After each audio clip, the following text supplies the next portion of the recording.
So there are a couple of layers to this question. I think the first thing is to not think of people as users or customers, but to think of people as people, and ideally not in the plural, but there's like a multitude of individual persons, each with their own view.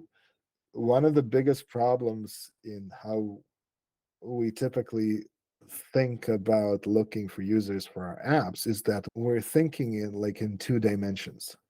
We're not thinking of people as people with dreams, hopes, desires, pain, trauma, whatever, like the full thing that makes a person. We're only thinking of them as pockets with potential money in them and in a way they relate to features that we've built. So that's a very superficial way to look at a person.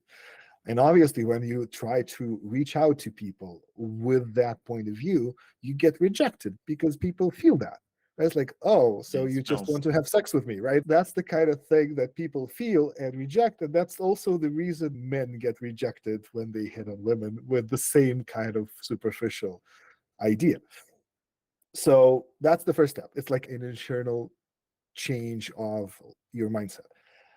As a corollary to that, instead of thinking of where can I find people who would use my app, you need to switch to thinking to what exactly is the kind of problem I am interested in or I was interested in when I built this. You need to switch from thinking about what can people do with your app to thinking about and talking and discussing what kind of problems people have.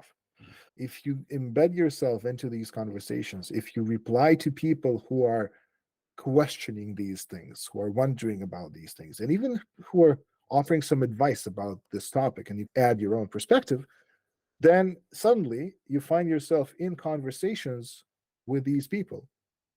And then if you're talking to these people about finances, and what do you do? Like, how do you report your taxes? Do you use a bookkeeper? Do you use an accountant? How does that work? How hard it is? What's the worst thing about it? Kind of ask these kinds of questions. And you still don't talk about your product because the product is not the point. The point is the person. The point is what they're experiencing.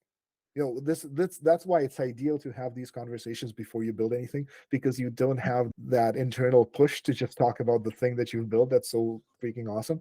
And that's why developers are so different from salespeople. Salespeople don't know how to build things. And not knowing how to build things kind of forces you to talk about the problems the other person has because you don't have anything else to talk about. Right. So you kind of need to adopt that mindset where it's as if you haven't built anything yet.